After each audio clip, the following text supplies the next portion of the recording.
नमस्ते. आठवडाभर भरपूर पाऊस होता, त्यामुळे ही खरेदी करायची राहिली होती. तर काल पाऊस नव्हता ना, म्हणून मग आम्ही डीमार्टमध्ये जाऊन मी ही 15 किलो जाडे पोहे, 10 किलो मैदा आणि 5 किलो पिठी साखर आणली. पिठी साखर संपली होती, 5च किलो मिळाली आणि तेलाचे 3 डब्बे आणलेत.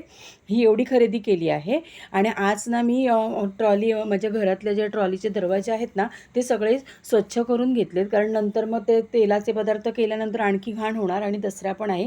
म्हणून मग आज थोडीशी बाहेरूनच फक्त अशी स्वच्छता केली. तर त्याच्यासाठी मी सर्फ एक्सेल पाण्यामध्ये ते साबणाचं पाणी केलं आणि स्क्रबरने पूर्ण दरवाजे घासून घेतलेत. नंतर ओल्या फडक्याने तो साबण पुसून घेतला आणि परत पाण्याने पुसून घेतला आणि नंतर कॉटनच्या नॅपकिनने पूर्ण ते पुसून घेतले.